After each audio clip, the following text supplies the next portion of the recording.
أعوذ بالله من الشيطان الرجيم بسم الله الرحمن الرحيم أعوذ بالله من الشيطان الرجيم بسم الله الرحمن الرحيم أعوذ بالله من الشيطان الرجيم بسم الله الرحمن الرحيم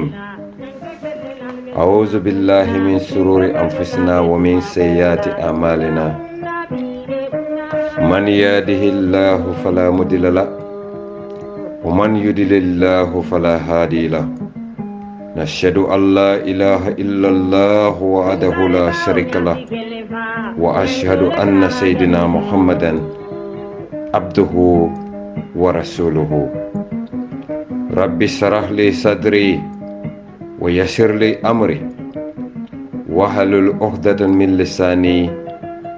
يفقه قولي. السلام عليكم يا أهل الغامبيا، السلام عليكم يا جماعة المسلمون والمسلمات. أكوكم بامبا سرين ماس خادم الرسول بعد مولونغال كونتون علي تولونال كونتون لا مرتنا النبي تنلون من كتا December karo tili tang anin nani London sate o kono kalibe kilen kilen na konton momo mu Gambia dingoti kabirin koyna fo katon anen kabo nyomu eso kumoto faye naki wulela mbal be konton na alade subhanahu wa ta'ala ayala jonlu da nyin kammala pour ka batu donc ay même foñe suratul Ibrahim wa ista'adhana rabbukum la in sakartum lan azidannakum wala in kafartum inna azaba lasadid. Akatulu alisale hakilo murunde nyin kanko ning ayatar aliyal mario bato al sonta alama mansatalla la nemo le be jilal kan bari nali balanta mansatalla ma al balanta la kilama al salon ko mansatalla la busaro wo sembo warta bakele suratul Ibrahim.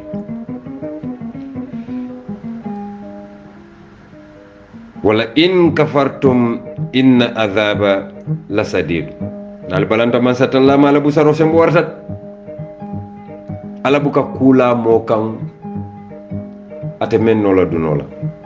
wato do be ni gambe jube ala kosi bala fa baki asike no fa o samira fan ko fondo nga kule ke ala laban me yantin na nem nyaton ko lumina e buka tonya fonye ni nata e buka tonya sabatindi nyaton ko ni mina isi kuma dima befo bare ni sita dron isaje kayela ma domanding inyana tay ni man satalla la hidola no hadama de be la hidola bane kala tema ngan koto mala diamo moy le president Adama Barrow ngala diamo moy ako ate manna mewla yaya ning sa Dawda Kairaba Jawara e mew menke ate manna pour kaw mewke Gambian ko nala hakilo bakam president Adama Barrow nyim president Barrow kilo la konye ko ate be sanje sabada malekela ateto lola mumeke fam nin sanji sabo banda sai wo president Barrow le nata lota Gambiano le biraya soto wotuma bañi no la de akate sanji sabo kala akate tambila sanji sabo la bar biraya soto akwa diata meye mbejam fi 2021 akuyata meye mbejam fi 2021 ako ala manda aba timmandila wotuma ya soto la de sila niwo nata nyinin aba nyinin kam mol bulu koten ka be yayi kan Gambia aba nyinin kan aka fo Gambian ko le ko nte manta mela yaya e mewo men gente to kala Gambia ha Gambian ko la ko si ko bala fati alla ko si mo bala fa men ko lu lafta pour kala nyinin ka ku dandanel Adama Barrow be nyi yayo men naten malum fonka men ko rosal ka ko rosla Adama Barrow be nyi yayo men naten alnane mambure njay jela lota political podium o tabe diamola Adama Barrow la bendula hanna keta mambakala Sheikh Omar Faidung alnane adje lorim podium o to la be diamol hanna ketam man bakalam asikeno isafono nyindomu nafulo na nyina marta nafulo la womo technocrate la dama nyana diamula asikeno isafo se ko mar fay fanan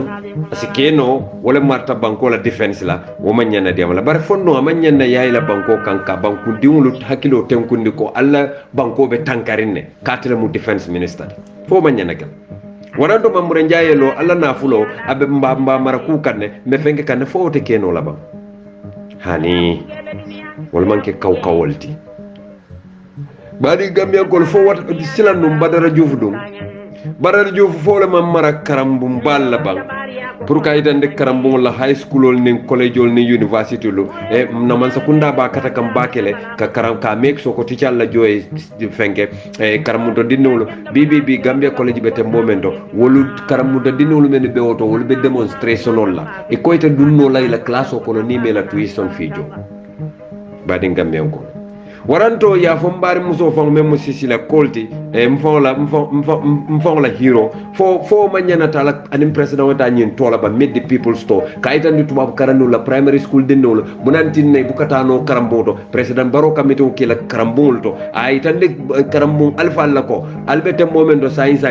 mbala haka danila fo sisila kol farante o keno la political platform o kamo hani o manke kawti badin gambiankol waranto na minister me alonko Gambia waranto James Gomez me alonko atele martana jala fayolla ay anin tubalol fo James Gomez te diamu no la bara meeting to ban kaytandi jala fay lalla anin tubalol kaytandi lako alla nyewlu analla bal na la kolo mbe fero be katala ka Gambia bakande saje nyewol tati nyano la Gambia anno alla dulalu waranta nyol nim dula ko tawdo kaytandi la gunjur nyol kaytandi la na fisheries department be isino le lo koto pour kaje ko ka nyew dada ka ke fen ko tande banko ka fo wote wo fo no la ban hani wo manke kawti badin Gambian kolo ngamen fala lal tuloto na komodat waram fo la boss Dr Mamadou Tangara ba Dr Mamadou Tangara foti nano ka diamo gambe de wala ka fo nin tata bantala banko kan nkalla kuma kan wala foten nen nin tubabol ka gambe la kul ka ca tenne ngamira mid the people stolen ngamira ko wala bare hani wo mu technocrat lati bare badi gambia gol ni wol be ma keno baro kanyi silolu menu be da minister me marta silolu do ku nyala ka fo minister of works by Lamin Job fo fananta keno la ba katun hakilo ba kan ni ya jame ba ka wato menna abuka mitin ke sate to bala gaba ja humba me marta la works la abuka diamu je fa ba fola ko kan mo ligeli ba bili mansa kan mo fenke jamme jilanka kan mo fenke ten jamme jilanka kan mo fecha fi jammo jilanka fo ka fay ko action man bari barola man sakunda ñun donnu mu ñun man ke kawolde yalla no jumalel kadiyamu bade ngambien ko ñun donnu civilized battle na amadou me alon ko atele bota ker wulde atele be fete na fada ka jobo waran don na Musa Drame me alon ka ter marta man sakunda re wala me alon ka bota sandule atele be tenkeren na waranto na mbari Ibrahima Silla me alon ka tel marta information la me alon ka bota combo abota combo le atele mina wuri waranto ami fabure me alon ka tel marta na seno bundala atele mina lemba mi fabure kinte waranto na la men diba men marta forestry la wala mo kawolti ko barobe nyame cham la kati wala mina ni mole ñoo neng ni mole ñoo kajafi ni mole ñoo kumo sifa be fo ñoy bade ngambien ko yamiran tolu ko kote man tolu ma bang ka kelo fo ko tay wulu nun ko ndi doye adama barola man sakunda mu wolati wulu nun ko ndi doye ber wulo ya nun ko ni dawda na fata ya ta subo ni Allahu akbar ninga adama baroje bi bade ngambien ko Ali President Adama Barrow Jubedro wotumo Honorable Amadou Sane munna Minister of Finance ti Honorable Ousainou Dabo mi Minister of Foreign Affairs ti alfon yalon ne ko wotumo ni jita ministal beke la motol pakle government vehicle si ka be pakle fon li kabo tala woro foka di commandant ni bila fekala bla ni private motor le bita bari te man sakunda la essence tinya e site ko ñing ko ta continue no le ko baro ko fero be kata yimba because ñin cakandi mos nim players solo wolu be la wolu lafta pour yete la wajo le ila side kick solo eni eta si motelol ni hotelol to kata banko alaki ko baro ko kay ko ni ko be fenkale ite ko do soto no la de kay ko ñi Ousainou Darboe bulu jasi fa memel sa ko Amadou Sané ite ko do soto no la baro ko e bari ale bari bulay ba kata ne kay no kay te ko do soto ako isa imbe mo ne kale kay ko be mom bure jayle natila yakir finance minister ye Amadou Sané ñori ay ta jolon trade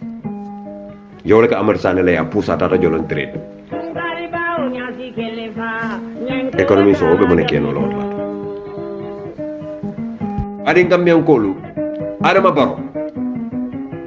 akonyela ko atebe kala coalition candidate le de Sanji Saba birayo Sanji Sabo nyin soto ayela mata falakas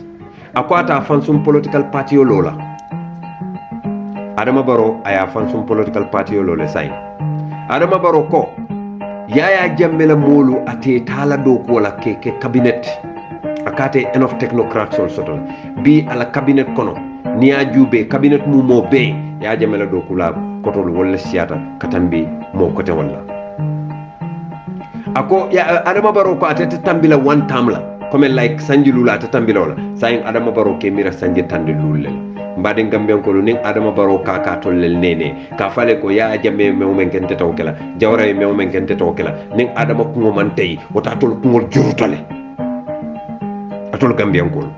because momen kale ko nte tambila Sanji Sabola 3 years mbe damal kala anata murtana kale ko sain 3 years wodo ya tale nte Adama Barrow benna manda complete la di ata moy 2021 akuyata moy 2021 sila wo Adama Barrow ya je ko 2021 o kana sile ala la wo man bayi sayinga ka fale ko al chance di nanga second term franke nale second term diala aba fala la chance di nanga ta term ke nale ta term diala because Adama be men try la nata gagneta wala mo ka make so ay député bu mo contrôle ibe banko la constitution no falin nale badi Gambian ko ning Adama ko man tay wata tol ko juruta la tol Gambian ko ando ala sale halaki albe torasi fa men kala da fenta kala dunia ko because altalla chance diala le altalla ya alfa murunda alfa no bulo kono le pour aller tara alfa bulo ala buka dulula mo kan ko ngota men non nali Adama Barrow tambinde al bayitandi la ala ko e fengo fel la kan sa mutanole me wallahi ya jameta mo finin ko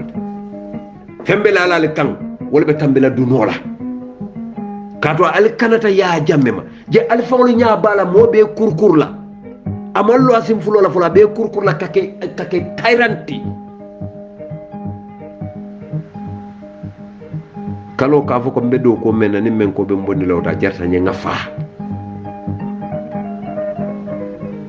ye fo ya jambe be do ko men fo mo be maji bare mol man la fala ya bondi je Adama sindije ni o ko sa ta ba ni yolla lay jara e fa barabe tula nyin do ko wala mo nyinti ko Adama Barrow te bola president yala because Adama Barrow te do ko banna Gambia do ko jumala be o banno hani mumuru menu kana balu wolte Gambia do ko banno sila nimmo ko e ko ntamal la fi ka boje lafta ngaten ten do ko wala waka itan dilal ko atol Gambia ko mu kum fi wala tal ko mul may yele ndebe tenten nat pour katra president yalla Adama la ko monte ka moy la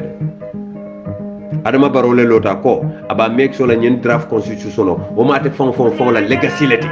al fon le amoy state house aba foka ako draft constitution fon won pare ando ala legacy la woti Adama Barrow le murota ay soji ay député wol jo momo ay enveloppe dila ay enveloppe di député wol men wala tata député moto yow constitution ta ya be sepun sapo ya be kundo ya fay nyamo barbiri Adama Barrow confront ikay ko Adam je e ko ta sanjulul ko ko fonka ko ni be campagne la e ka ko modo be fo ni gajete bu kana wolke je atol Gambia di wolbe siring al tulo be wala hani mamira alqur'ano ben tolla ka fa damen summun bukmun umyun fahum la jon mamira ben tolla hani mamira je Gambia al fawol tulo ya moy Adama Barrow ko ni be campagne ko ne kambe akamuta Adama kanyim men fale ko ndete tarla je ndete mela je ko ya jamme nyol meta ya jamme fane wala fako mbadi ngamme ko dal banyina ya jame fanan ko nyela ko ntolumu soldiers with a difference lati ntol natale to clean up the mess jawara e menke ngamuru back to the barracks 22 years ama muruno back to the barracks laba ka folo de ka bi mako mom mbadi ngamme ko fo mu de ketan tolla fondol dun tolla moro la duwal man jabi bang fontol dun na alfal min ka duwa ka man jabe ndol mo bang ndol nyanta kala dankato dingol te fa janne dunya be kirla bang ko nga fale ne tebulata momo no mani ma ke kumbe bole no man gambia la ente nyor gambia la important than anything bare adama baro jube do adama baro jube bang adama bi men ya sorawno wolle fa dejaro stade fa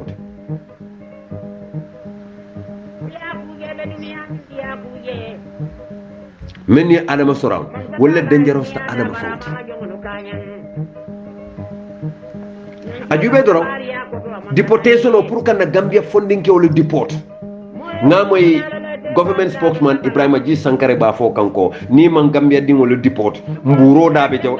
allah wala muna gambia muna man ñindi saf ako mburo bread flour adabe jawel Ibrahima Sankare dingol bebe America munantinna ma ko baro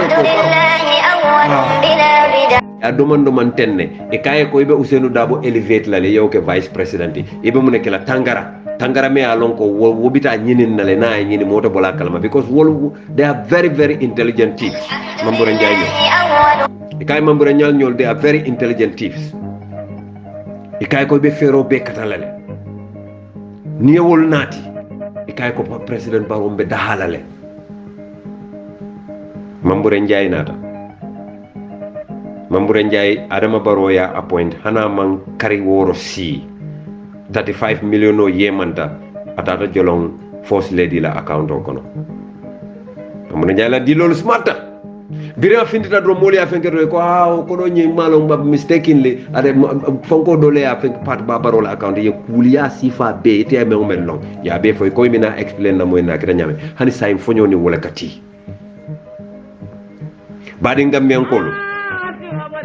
ibije ko external affairs minister men marta na bantala bankol nim fonkol na wotata way ñu nan Chinese sol la nata ko Adama Barrow Chinese sol fele ndol ni ñu lel ka dino ñun be mu spin doctor sol lelti mbadi ngambien kol jak ma biro futata o Chinese billionaire biro futata do wayas dati ka kodo pompi ko jio aben na Gambia la mineral resource solu abe olu susu la ko paipo Adama ko yara fa nyindulandi ya bata mbeje wato le mu 100 million olu ye ke jo hadim geya ma samba tenda bot fa wo tembole fanam birin ya Ousseynou Dabo bondi foreign ministry ya Amadou Sané bondi finance wo tembole mo Alka Abubakar Jawara ñol je ka kidolu important assault rifles ko hunting guns solelti ngamere be hadama de wala hunt la wala because no be yalo ko assault rifle e bu ko puralu fa wala wo wato le mo Abubakar Jawara doma Fatoumata Jawara wol kita major supplier solti Barrow la man sakunda ko andu wato le fana mo manjum estate Adama Barrow la manjum estate aketa fonkote maleka fa nyadi money shop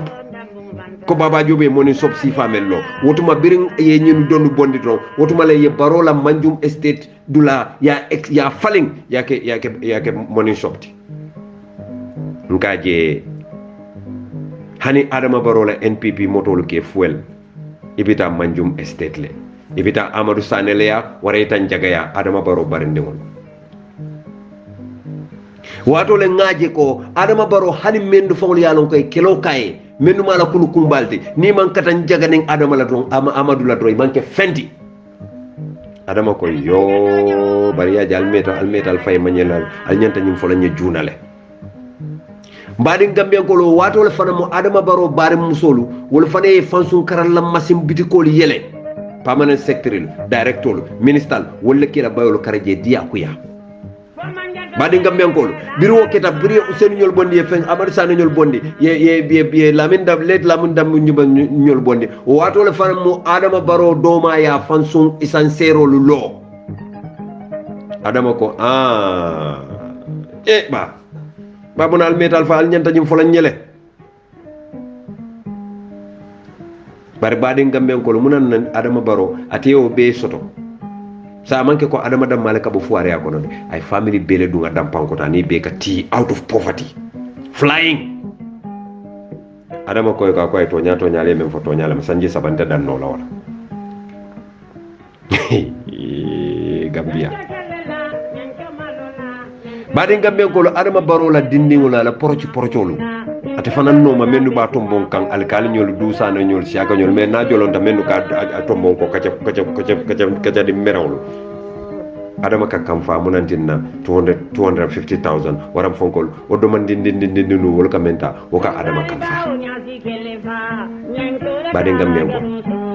so akamunta atolu lafita pour Gambien ko le second time di Adama Barrow la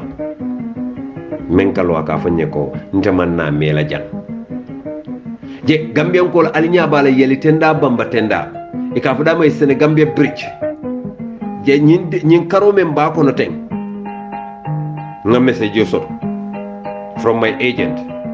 ala message mbari la tubabu kawta ko hi Kadimo Rasul, we have an issue here about the bridge, Senegambia bridge, from finance office. We have to hand over the bridge on the 31st of December, where we don't know our fate. But according to official report, the bridge is now going to be controlled by Senegalese company. That is clear at the moment. Kamunda bridge onying December karo till tan sabaning killing iba hand over to Senegalese group wolle be maralala. Badi Gambia ko lon finish tale. Yalong Adama Barrow bala nyin tola bara buka fatul Gambia ko le mune be kering. E jannim ben nyin diamo nyin audio nyin kumfala lafta puruka mola san konton inna lillahi wa inna ilayhi raji'un nga moyle ko Mohammed Mas me alon ka gota Medina Serigne Mas wala banta Trento Italy region Torino alama alay ne makka kab ne man ka farkaye ko abota Medina Serigne Mas le bari abe balu to bir kamale jannabita Italy wala banta kunun ko andaman sa fan koma ka siso la ka dimi dron ko ana manna to abeleta alama nemanin kafar kelay alama lajan sone alay en Gambien ko Ibrahima G Sankare ala dimbal bebe America je Ibrahima G Sankare me mira ko ndingol men be America nim mo nyanta sayla wala folo nyanta deport la nani nam sol ni na dimbal aya fo adama ko adama ni be nyaton kaya lay ka example o te fawol la ite dingol menu be America ite Adama Barrow dingol menu be America ning nte Ibrahima Sankare la family member America ale nga fo Americano le Donald Trump yewol follow deport nang isaje molta fula ko bayastale bari hani na Senegal na musolu na badibu musolu na kiyam musolu na jara musolu na sandu musolu na wule musolu na base musolu na kantoro musolu na jimara musolu na sandugu musolu na tumanna musolu na fuladu musolu na nyamina musolu na nyani ja musolu na nyane musolu na same musolu wolu anen na nyamina musolu dingolu anen salum musolu dingolu nyanta wolle deport la kawkawol nyanta wol dingol le deport la nen ko mbasanto anen foñi dingolu bari nyimmolu men bebe Adama Barrow bala mote kono men dingote tubabu du ali aje juma le deport Gambia fo atol dum yali dam ka alfati fingol la bang wala nani mol ka fonde ay ba ya bi rekadi rasul Adama Barrow te kanyel ba Adama Barrow nka foy ne momo ka foy dala foy te danka alfati fingol la bang hanna tara sato bele denta istata si wulo kono ka alfati fiuta loko mume kal danka hani wo fo dam malem wallahi almanyanna almanyanna halakila ko albe alpareta halakila nyame je mokalo aka fale ko man sakunda ha nin tubabol da ko because nim man nyin deport ke mano dabe jaw yalla le muro dabe jaw yalla le ibebe kono be yitirin ko kono matolu je itol dingol bebe tubabu du e ko yatol dingol deport atol kana bula wol no mal ke doy no ma fal kal singol wulindi santo Gambia tonya ako bal fa wata bak adama baro fele sayin abe menke kan senelal la wala fa diminta beti abe menke kan senelal wala fa diminta beti andal fa nyabalal al nyaba bela bari akamulal fe kute kere al nyaba bela baraka mulal fe kute kere e bade ngam yow gon ñim manke kayrote hani ñinte kayrote ali la moy sénégal al fond li la moy sénégal sero tele jamma ba wonte karak lu desa oro la mat sero honorable dumal ni mina jala ko man boro dara fikke mo dire adama baro oro la mat sero tele jamma ba wonte karak lu desa ni senegal yo bar nga sambar ran ko yara da sel honorable alla ministre ko yeda findira ko do kala na bu ko dan su dikke be lu ko tede findira aduna tedare gere na tedare ko tede findira e tara bayel la police odia anali al karol men no banar ko kana dum polti ko wal kalori ko le monito kana mo ratesa ni nga sarge ke mu dala ko fondol senara fondol mala fi fenna ko ngor manda ku kam bang kambe ko le de senju malge bi wo kere famuda ka da koy nama ga shiro wallahi ya mano ko bana to ya tax fonda ka woda be jawyan simendo ada be jawyan sama fe ndado jalo ka akaso kambe jana be daw jawyan de ngene tiyo do kun tarora kun ko kari nani ndo wala der service diga joso ya karlu ndo mel ko nyanga fenso be yekundu no fana de ko tonso ko rewu ko kala jay bade ngamen ko la tulo ñu moy nak Gambia malon foye danka alfati fingol la bang bari ni wonten tol ning adama baro man nyana political campaign la fang because adama baro mina wato men he came with deception and cheating nko adama baro la man sakunda la koropta ya jamen jawrata be kafoti kado adama baro be tembo men dobbi nko ko Chinese sole en tolla Gambia fisiri sang aka nyaw ko ba ko na kata wafi China aka na ka kododi adama baro la 2 million every month $250,000 every Friday Gambia ko fali amiren tebe chahanol la bang ngankali alqur'ano la bi mu tenewolati wallahi billahi tallahi ala fo adama baro ya be en campaign menna ay kali wallahi billahi tallahi ko bama mas be fanial aju be fa be campaign ko complete la je Gambia atolla Sénégal la tio adama baro ka fale ko kilo mba wa finalement dala si muang ani woro black market e ka kilo wafi dala si tannani ani lulu Gambia fo ya danka alfati fingol la bang ntema mira nyimo kayroti kani fendo la mo nyindi bari nyinen kayro ya ko di nyolal Allahu akbar sai wa adama baro wole kaka doma sidin jay amma makonoto ni sidin jay mama konoto bakilin fakilin sai ate ya fille ko abadi mo momoto be nyanta fenso to lala bare sidin jay 2016 nyolto sidin jay wole lota Gambia be nyati non amman adama tora de ka ko adama te kalendi la jam fenke o be ma adama tora ay molle tora mennu yalon koy silata fitino lay borta e ko kadun Senegal modol niyo tutaje alila mo sidin jay would prevail really or nilly. These thousands of Gambians brought themselves here. They want to see that justice is done. They want to see that the rigging and the irregularities that happens during the December 1st elections, justice is served with prosperity. Ya moyle de badi Gambian kol Sidin Jai wotaymo ye molle kafu nyoma ko itolbe demonstrate kanne ko election o men keta December to nyaman tamaje Adama Barrow man gagné tapale yala kita je Omar Sampo ñu Cissé ñol nim faylol botanam bassé e ko allung harañol to kata fo jidañol ni dula ko tawol e ko carte fayo manke kuje ya jamme ko atele ko asonda bari say nga man song wotumalem political impasse dunta Gambia koni Gambian ko fontol ngolle teyta bang fo foare yale fananka molu ñinandi tarinke bantama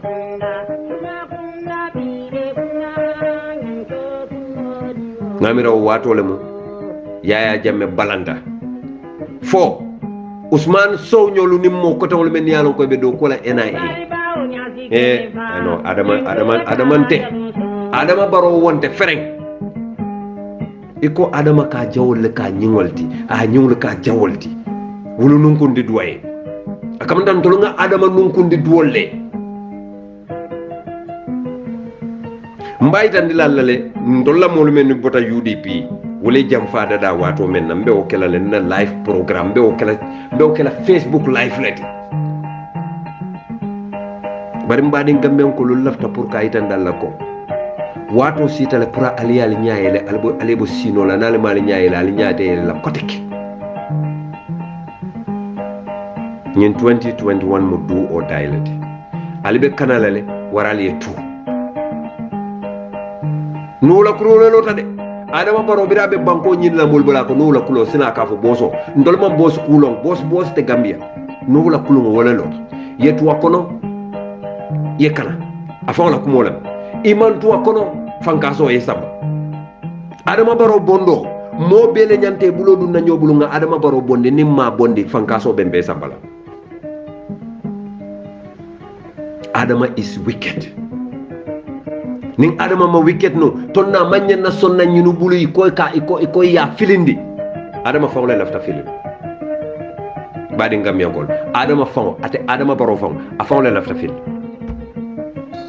I am committed and loyal to the coalition. Any other agreement that we all append our signatures to, I believe that the same is the truth of all we use in our parties.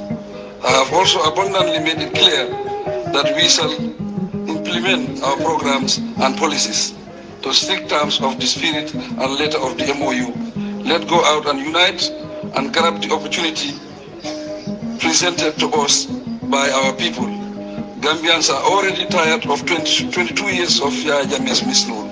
And this year, by the grace of Allah, we shall end this misrule. Forward ever, backward never. We will prevail.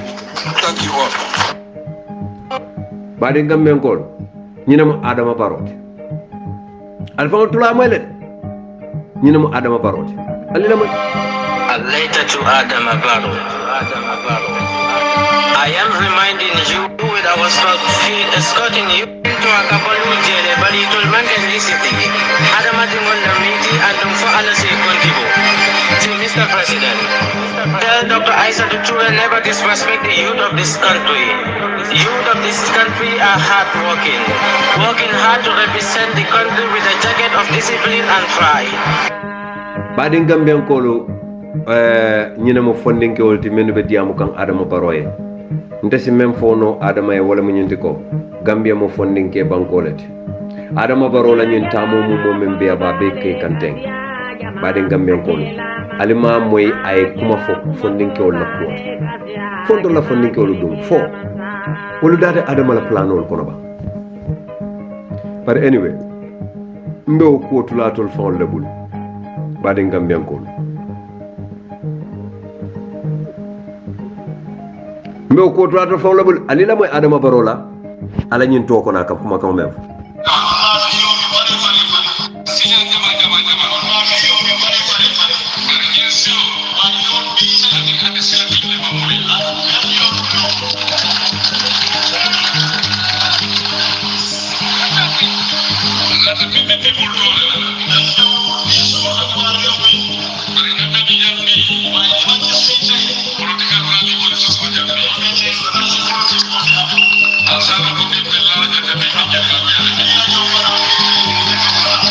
Badi Gambian ko la fon ya mo de Adama Barrow ko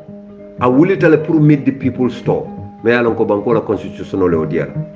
bara ko ayila matelu political rally le Adama la ya fo den tama fo de so fo banko député lu fo tulo ma nyim moy bank because ning atra Adama tata political rally la ko bimbella la janne war is a violation of section 222 subsection 15 of the 1997 constitution barina député be siring ibe nyatilin Adama Barrow la abe banko la loi violate la openly. So the law make us sit down and watch a sitting president openly abrogate the constitution of the Gambia. I don't think so. I know the lawmakers can do very little, but they can do a lot. They can't stop the president, but of course they can call the executive to account that was not what they've paid the toll for, because it is parliament that approved the budget for the presidential tour. If the presidential tour was meet the farmer's tour and it turns out to be political, it is parliament's duty to call executive to count. They should call executive to order, because that is a violation of our constitution, section 222 subsection 15. Badin Gambian kol kulle be kerin na banko kan mfanglu nya balanko wallahi to nya dingol to banna Gambia to nya betula Gambia la wato wati fone meye bande par to nya o betula Gambia la President Adama Barrow anala molu ita bayil e betar la yayi kam banko kanne bio mo nangam le sawunda e bota GDC itata NPP mboto to mo nangam le sawunda e bota GDC itata NPP mo nangam le sawunda e bota UDP itata NPP bari President Barrow la ñun tomu mo be aliya moy la kaliye ko atela bayolu na la dundam fengolu Gambia masakunda e ka wili keme saba dalasi taworo 360,000 e kawle dunde President Barrow la bayo kunna ka bayo lu menu dum ntolle ka sang dalasi wili keme saba dalasi wili taworo ala bayo fo Adama Barrow aya fali ne ko atela domoro ala depanso ala nyin tomu mo be aliya mo ile Adama Barrow ya dayela to Gamben ko la ko akale ko na depanso mu 1.5 million dalasi lati bang karwo kare ndela depanso 1.5 million al nani amoyle Adama yo fali ala to kono ba al nana tew moyla albitar law mitun da fal tuloy tay taj al nana te Adama Barrow moyla yo fali ka fale ko Gambia la baraka bake bayren tan na mo sotono na balwo kono na dendi ka dundan dendi ko damma dalas wili keme saba dalas wili taworo na balwo kamendo mo day karwo kari dalas million dalas wili keme woro na balwo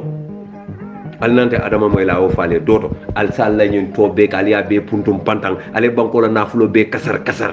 al nanata moyla dayo fale doto bara tol fonninkewlo be kankan min na noma Gambia fonninkewlo modol be jewol nyanta tala DNA la because banko mu sama tol le nyanta banko alfa yala fo atol almalla fi future la bang atol almalla faleta university bang Adama Barrow la into ale university karamundo dinne na janoma no wolu lafte la samalal wolu lafte la sama yesay mambure njaay ñol noto ani bay lamin job ñol ani moko tawlu noto atolu men yalon ko alma xame soto alhamen tam dinko darja fuaro alhamen tan dinko tietumbo ale tu borom na Adama Barrow no ma fatolu bama ñul yal wulu ama imal wulu fenkama ba atolu man ñenna alifan na fala ale ke sama alifalti president sulata la carte wala alifanan sulata memma ala make so president o yoke o dalilo la katin nan ka president wal sindi barhani ntolu yut solo ntolu the youth with Barrow for 5 years, Barrow for 10 years, Barrow for 15 years, Barrow for 100 years. the same boys the same fondinkewol ngawol je ya jameno may ka borala moto nyaatole ba iko nyimo kayrole ti ba barola tapale yana la tinyaro be mina be kilin jaba kese woto la alien ne gambian kol ali time o dinna roñ watin kono be exam wala assignment wol be jurmer mbulu tap bar mbuka gambia tuno je bar insha Allah al ben so duwala laftale ngam merits upon merits soto on my exams and Allah duwa ka jabinta ma baake because Allah duwa la yatinna nafikol be kutu non Allah duwa la yatinna wulolu man to tinyano woto gambia ngal tentulo wala nambelo lali yenne wato wati kakelo kali albadi male mo bamba serigne mas kadi mo rasul ngal be tentu e mbal tentula nsafale ko ala baraka bake e bedana le janne e fo wati kote alnal badi male mo bamba serigne mas kadi mo rasul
Adola la baraka bake. Assalamu alaikum warahmatullahi wabarakatuh.